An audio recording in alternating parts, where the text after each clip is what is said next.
Fala, meus colecionadores de caixas! Sejam bem-vindos ao Vida de Colecionador. Eu sou Pedro Lobato. Eu sou Felipe Machiavelli. E hoje nós estamos aqui para conversar, Pipo, eu acho que talvez a maior polêmica do colecionismo. De onde viemos? Quem veio primeiro, o ovo ou a galinha? Quem veio primeiro, aberto ou fechado no colecionismo? Exatamente. Você é um colecionador de coisas colecionáveis fechadinhas, lacradas na caixa de fábrica ou aberto? A gente vai tentar responder isso aqui, obviamente, bater um papo. Hoje é mais sobre a conversa, né? Você já tem essa resposta pra você? Não precisa contar agora. Eu tenho uma resposta. Você tem uma resposta. Eu tenho uma resposta.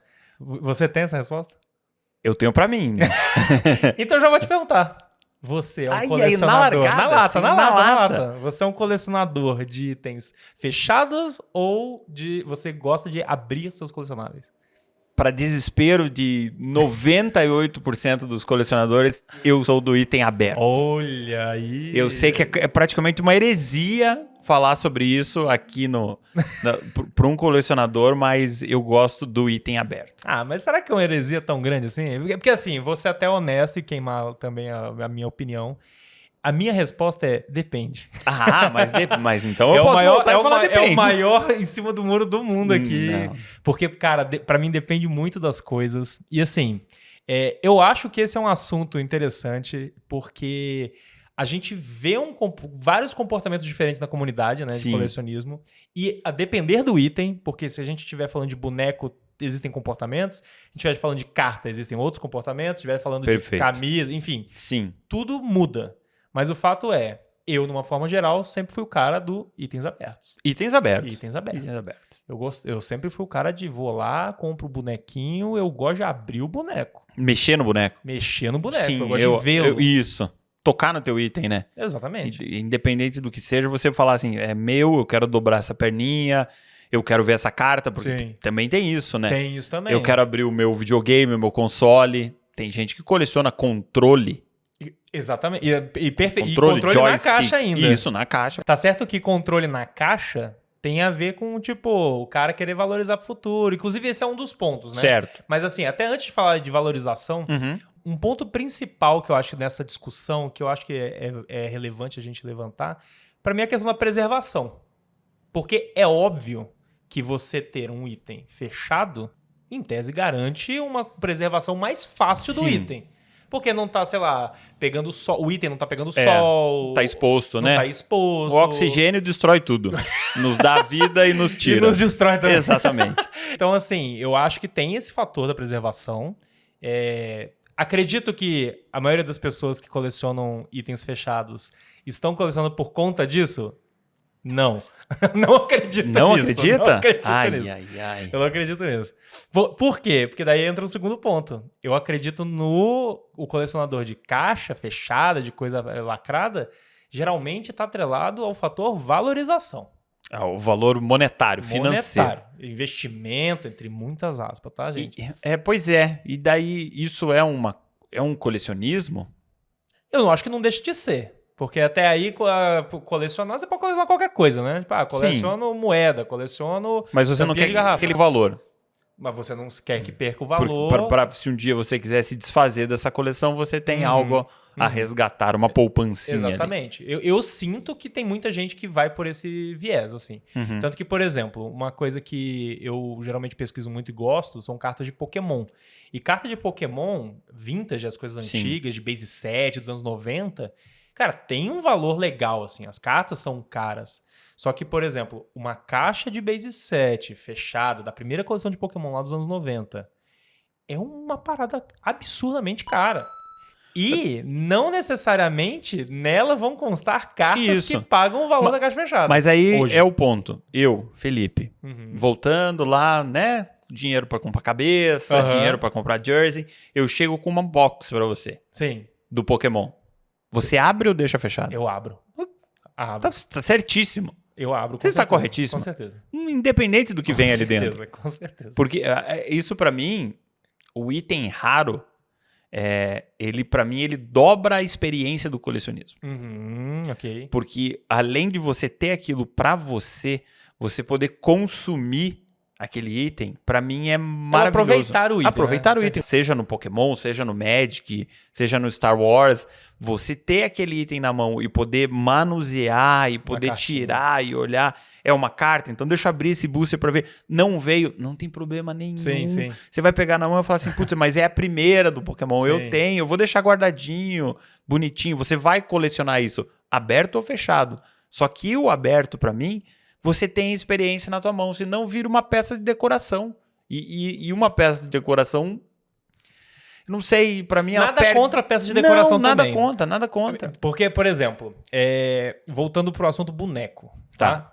Boneco é um negócio que eu gosto demais de colecionismo de figures, e estatuetas e tudo mais, essas coisas que a gente tem aqui. Só que, quando eu era moleque... Eu brincava com os meus bonecos, né? Eu gostava lá de contar historinha, não sei o quê, porrada, tava todo mundo se dando porrada lá. Você fazia um filminho dos teus bonecos? Eu fazia muito filminho. Fazia demais. Bicho. Nossa, muito. Isso foi minha infância. Fazer essa parada. Sabe, eu recriava cenas de filme. Cara, o pior é que eu também. Isso era um costume muito bom. Eu lembro muito na casa da minha avó de estar lá com De Volta pro Futuro, que era a cena da torre que ele dava. Então eu colocava um carrinho vindo como se fosse uma rua, uma torre, daí fazia com os meus bonecos. E independente se era o He-Man, se era o boneco do G.I. Joe, era uma galera só que naquela hora era De Volta pro Futuro. Cara, você falou disso aí, eu vou fazer uma tangente absurda nesse Por programa, favor. Porque me veio na minha cabeça, simplesmente, eu tenho até hoje, eu lembro de um pedaço de uma historinha de uma brincadeira de infância, em que envolvia um boneco do Wolverine saindo na mão com algum outro boneco aleatório, se eu não me engano, era um boneco do Max Steel. Perfeito. Porque o boneco do Max Steel queria pegar a namorada do Wolverine. Mas isso era uma história tua. Na minha cabeça. Era uma fanfic Eu inventei uma fanfic que lá. Coisa maravilhosa. Aí rolou vingança. E aí esse boneco do Wolverine... Rolou uma vingança. Esse boneco... Vingança. Porque esse boneco do Wolverine, ele tinha um negócio que ele se transformava. Ele virava um lobo. Tipo, que nem um Transformer, saca? E aí, o lance ele ficou com tanta raiva. Eu acho que eu queria justificar o fato dele ficar com muita raiva e se transformar nesse lobo. Na minha história da cabeça. E aí eu envolvi uma traição. Tá ótimo. Posso ter visto algum filme que envolvia isso? Pode.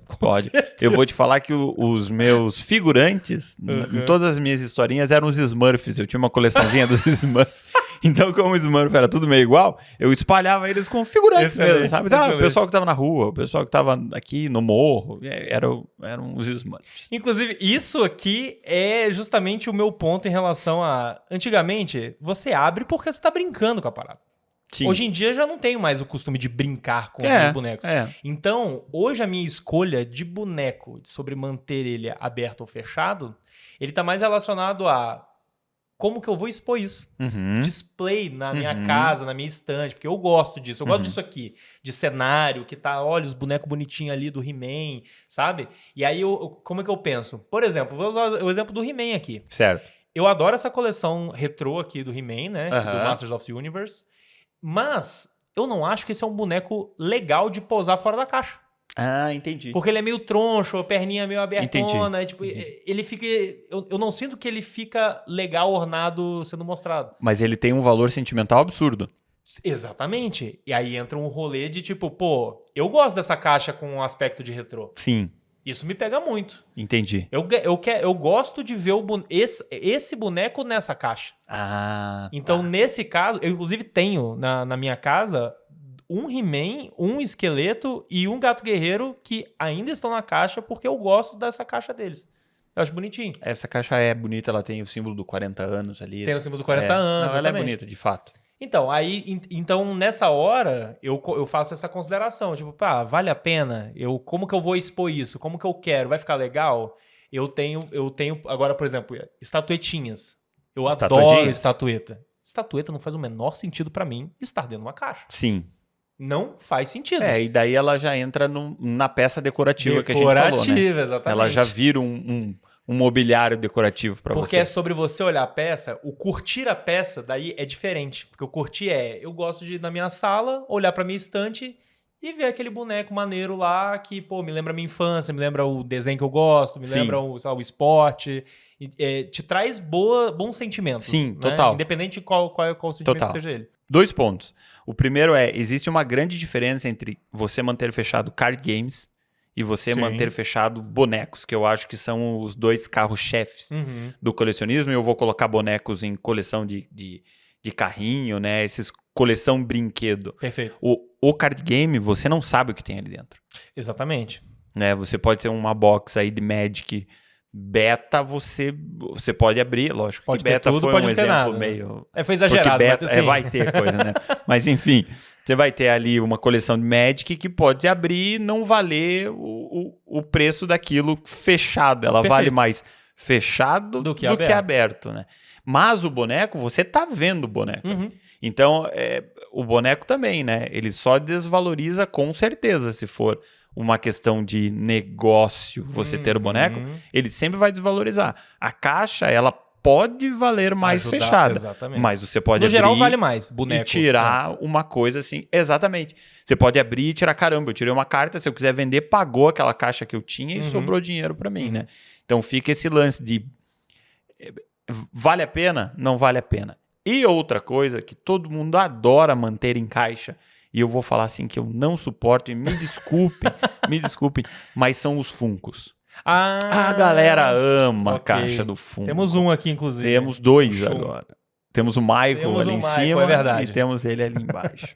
Então, para mim, o Funko ele tem que ficar fora da caixa. Mas eu entendo perfeitamente, porque a caixa ela vem com o nome, com o número de série, a coleção que ela faz parte. Então, as pessoas... Eu não acho a caixa bonita do Funko. E eu gosto dele aberto, então. Os poucos Funkos que eu tenho estão todos abertos. É que eu acho que daí o pessoal já montou o Funko para ser um produto.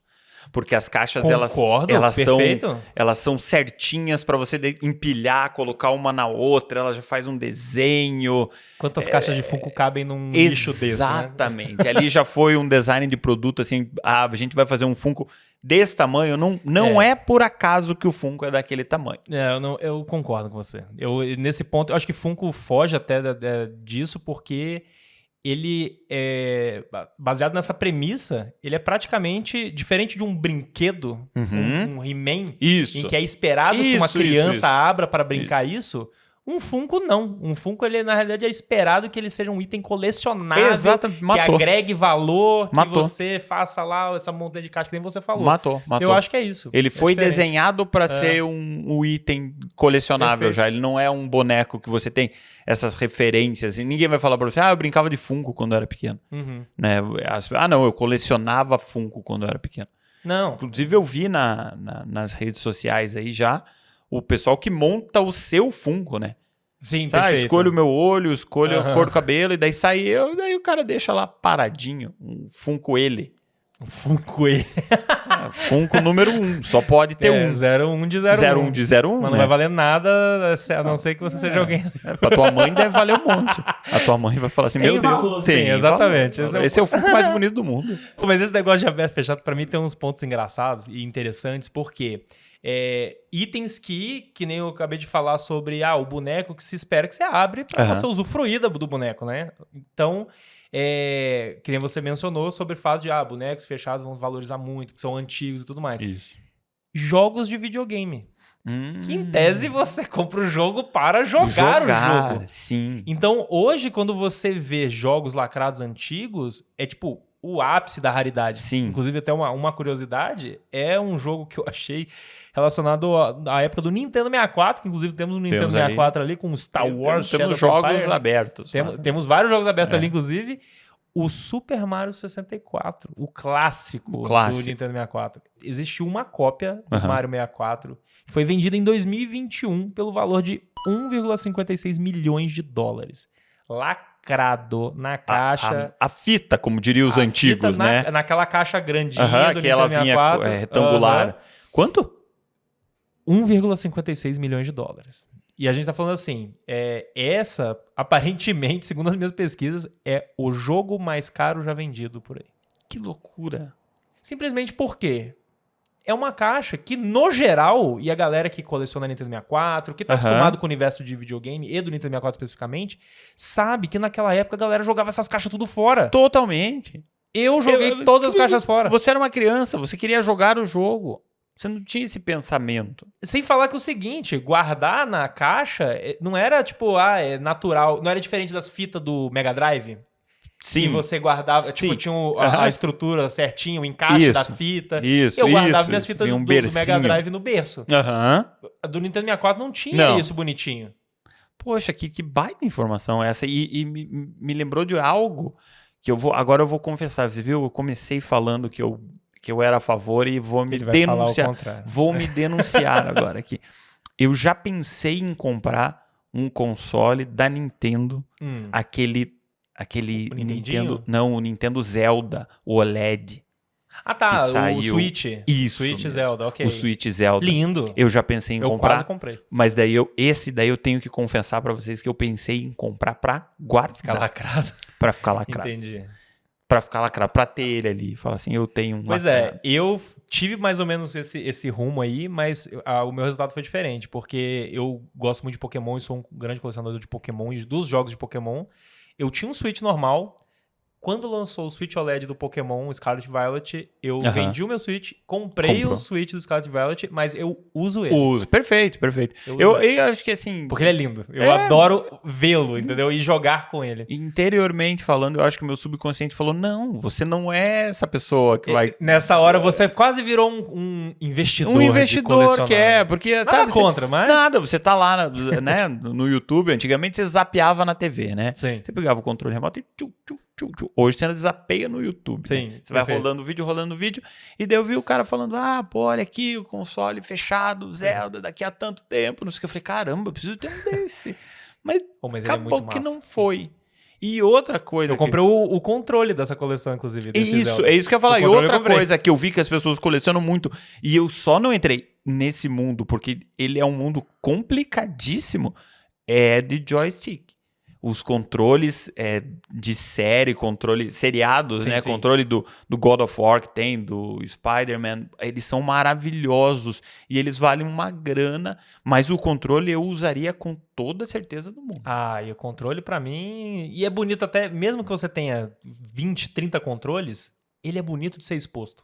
Sem dúvida, fora da caixa, sem dúvida, caso, né? Tem os display bacana de você pôr. De controle. Então você não... É muito legal. É muito legal mesmo. Eu conheço bem pouco do mercado de controle em si, de colecionável, mas eu vejo algumas coisas e eu noto, por exemplo, o quanto o Xbox tende a lançar muitos controles com variações diferentes, assim. E, cara, quando você vê a galera que coleciona controle de Xbox, primeiro que é caro pra caramba, é quentão o controle. Caríssimo. Mas eu jogo, né? E eu não tenho nenhuma edição especial do Xbox nem nada, mas você vai notando, assim, cara, o quanto esses controles são bonitos. Tem um metalizado diferente. É um transparente. Inclusive, eu fiquei com vontade de comprar um novo controle do Xbox, porque ele era transparente, um pouco azulado. Porque ele era bonito. Exatamente. Porque ele era lindo. E eu falo, cara, eu visualizo eu jogando algo com esse controle e fico feliz. Mas é um ponto. Assim como eu comprei o controle do Zelda do Switch, porque eu achei ele bonito. Viu só? É maravilhoso. Eu acho que a indústria... cada vez mais ela começa a se atentar ao mundo do colecionismo, né? Então, a ideia não é você... isso é com certeza. Lá no começo não era ter isso, mas eu garanto que ela desmembra para isso. Isso é um ponto bom. E é um ponto bom, e eu vou além, né? Já evoluindo, pensando que hoje, isso eu vi essa semana aí, que hoje você já não tem mais compras de jogos físicos, né?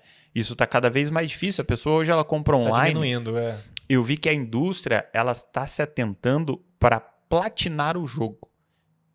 Entendeu? Então, os jogos já estão começando a ser desenvolvidos para a pessoa colecionar as platinas. Os achievements, assim. Exato. Entendi. As conquistas dentro do jogo. Então, você está vendo, o colecionismo ele está se transformando em algo digital. Nossa, eu sou péssimo para isso, eu não platino nada de jogo.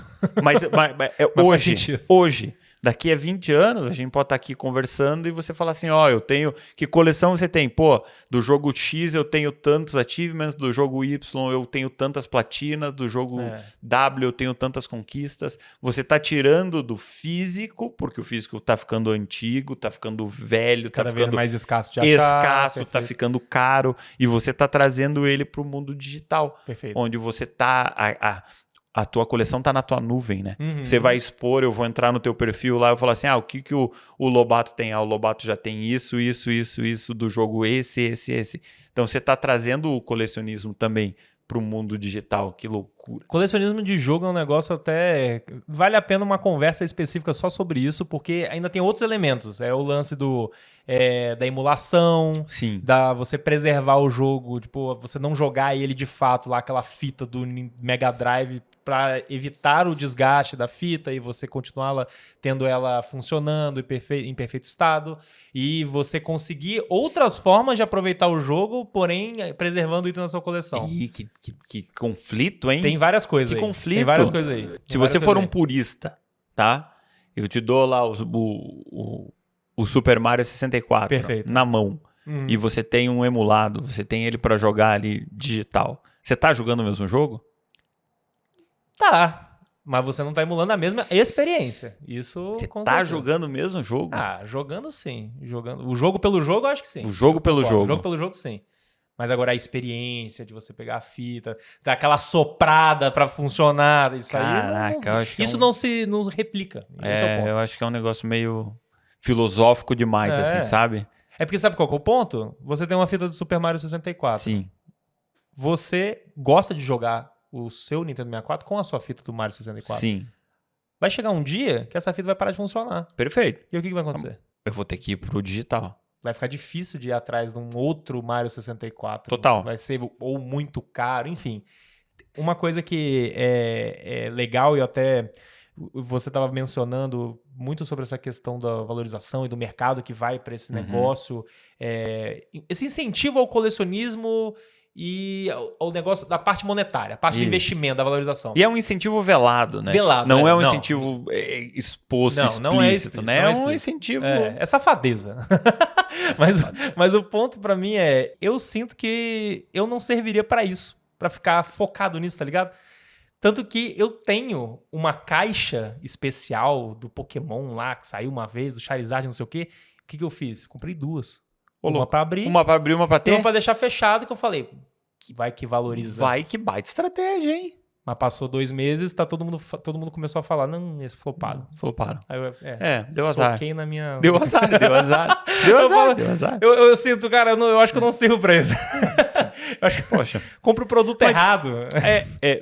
É um negócio que é praticamente um trabalho, né? Se você pensar bem. Eu acho pessoas que sim. vivem disso, Com né? certeza. De comprando itens Tem colecionáveis, que entender. compra mais barato, uma oportunidade, compra um lote, que eu já vi bastante disso, de gente comprar lote. Eu acho que tem até um outro detalhe. Essas pessoas que geralmente, que é trabalho, elas estão comprando tudo. Então elas não estão ganhando em todas. É igual um investimento em ação, tá ligado? Às vezes você perde, às vezes você ganha. Isso mesmo. Só que daí você vai lá, liquida a sua perda pra poder tentar compensar num ganho de uma outra ação. Exatamente. Pra mim é a mesma coisa. Foi o que a gente citou no episódio dos cards, né? Assistam o episódio dos cards. De você arriscar em comprar um lote de rookies que você não sabe o que vai dar. Exatamente. Mas você tem que comprar e guardá-los por... X anos. X anos, exato. Valoriza, pra ver se valoriza ou não. Então, imagine, o cara tem que estar sempre... Cara, eu não sirvo pra esse negócio do investimento. Não. Eu sirvo pra curtir os meus colecionáveis. Inclusive, assim, até pra gente sedimentar um pouco mais da conversa, que a gente não chegou em conclusão nenhuma, porque no fim das contas depende. Mas... eu comecei cravando e terminei falando que não. Exatamente. É um bom ponto. Cara, você tem do seu lado uma parada que a gente quer mostrar pra vocês, eu adquiri no Japão um boneco muito interessante em uma feira, que inclusive a gente mencionou essa mesma feira no episódio das jerseys da NBA. Na mesma feira, puxa aí. Eu comprei um boneco da série Macross, que é um anime de robozão que eu amo demais. Estou mostrando aqui para a câmera, mas obviamente a gente vai estar mostrando a inserção aí, os maiores detalhes desse boneco. E amigo, ele está lacrado na caixa. Por quê? Verdade. Porque eu achei essa caixa linda, maravilhosa. Esse é um boneco de 98. Era um boneco em comemoração aos 15 anos da série, que é de 82. E, cara, quando eu vi ele na caixa, primeiro que eu paguei R$70. Eu encontrei no eBay outros bonecos dessa coleção por aproximadamente uns 450. Então, já começa por aí. Paguei muito barato num boneco que eu acho massa. É um personagem que é um dos robôs principais da série. É o Roy Fokker, com esse avião robô maravilhoso aqui, né? Sim. E o Valkyr. E o lance pra mim é... Eu amo o fato de ser uma caixa retrô, com elementos retrô. Apesar dela estar machucada, sabe? Cara, toda vez que eu pego nessa caixa, que eu olho pra esse boneco, eu começo a pensar, cara, na mão de quantas pessoas esse boneco passou? Na coleção de quem? Porque ele também tá um pouco empoeirado. Ele tem uma história. Cara, ele tem uma história. Tem. Ele ficou socado em algum sótão de alguém ou num armário, a pessoa não limpou, qualquer coisa do tipo. Mas o fato é que, cara, tem muita história aqui. É um anime clássico, é um dos animes mais clássicos do gênero de mecha. É um marco da parada porque é um aniversário de 15 anos. E ele tá aí até hoje. Eu tava lá no Japão, tive essa oportunidade maravilhosa. Eu achei esse boneco nessa condição. E é uma caixa que eu acho bonita. Tem mais uma história aí por trás também. Tem toda uma história até você chegar nele. Você vê os sentimentos que estão envolvidos em olhar boneco fechado? Mas eu vou defender essa caixa. Defenda a caixa. Essa caixa, ela é feita pra você expor, né? Porque o design dela, a gente vai estar mostrando, mas sim, os detalhes. O design dela, ela te dá destaque em várias coisas, né? Ela dá destaque aqui. Eu não entendo do anime, mas eu consigo ver o boneco inteiro. Exato, perfeito. Não é uma caixa que me escondeu o boneco, sabe? Tem até pra mim que seria uma propagandinha aqui, ó. De uma personagem. Entendeu? Eu que sou um leigo, então eu consigo ver muitos elementos na lateral, ela tem mais um elemento. Eu amo essa estética de boneco dos anos 90, cara. Tipo, então, nossa. Ela é uma caixa que valoriza o produto. Ela valoriza bastante o boneco que tá dentro dela. Sim. Então, talvez isso também seja um diferencial, né? Talvez, A caixa, ela é simplesmente uma caixa, a gente volta aí pros Funkos, né? A caixa por caixa. Só porque ela tem um design para você encaixar 18. Outra coleção que eu sei que tem muita gente que deixa guardado é Barbie. É verdade. Barbie é uma coisa que ela valoriza demais. Tem edições de Barbie, assim, a Barbie da Scarlett Johansson, Barbie da Lady Di, Barbie que são Barbies... edições especiais. Obrigado. Não, mas aí entra justamente naquele ponto que você falou sobre... Chega um momento em que a empresa ela começa a fazer o produto já pensando nesse segundo mercado. Exatamente. É o brinquedo da criança e também tem esse aqui, ó, pro adulto que não vai brincar, mas vai guardar na caixa. Vai guardar na caixa. Isso. A Barbie, ela de fato é um mundo enorme, né? Assim, é uma monstruosidade. É uma monstruosidade. Hobby, assim, Então, eu sei que essa é uma coleção que as pessoas elas guardam mesmo ela bem... Mas aí pergunta para uma pessoa que viveu, que experienciou Barbie. Sim. Ela vai querer brincar com a Barbie também.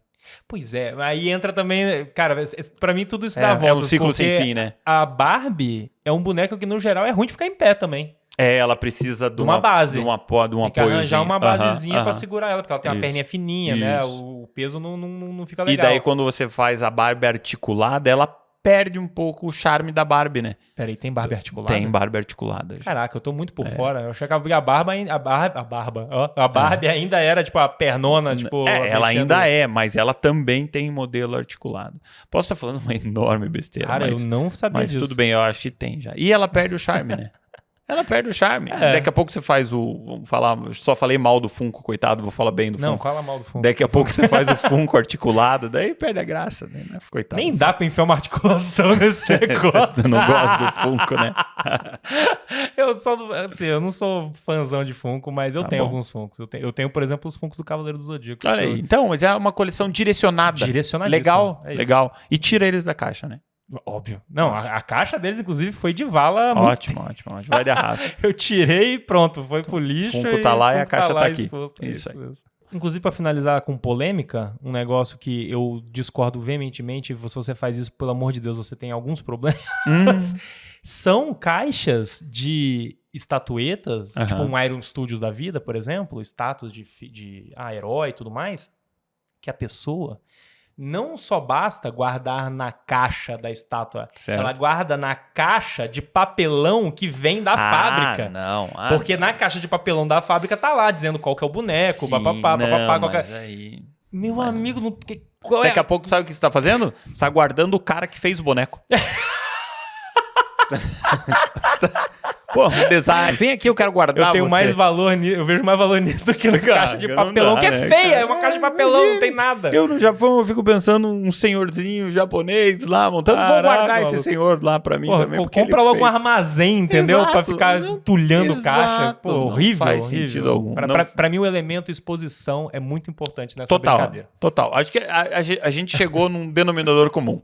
Depende. Depende pra caramba. Depende. Se a caixa for boa, sim, se o produto for legal, bonito de ver, continua. Se não, tira e tem ele pra você. Se divirta. E se você brinca de boneco até hoje, fica à vontade também. Sem legal dúvida, pra caraca. Sem dúvida. E, por favor, conta a história aí. Qual é a minha era o Wolverine traído. A Wolverine traído? O meu era do De Volta pro Futuro.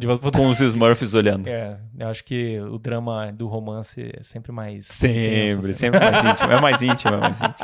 Mas fica aí, então, pra você, né, que tá nos escutando e nos assistindo, pra contar qual é a sua opinião nessa guerra, nessa polêmica do aberto versus fechado. Você deixa o seu item aberto, deixa os itens fechados? Depende também qual que é a sua relação com isso. Curta, compartilha, deixa o like e conta se você deixa aberto ou fechado. Vamos ficando por aqui? Até a próxima. Soquinho? Soquinho.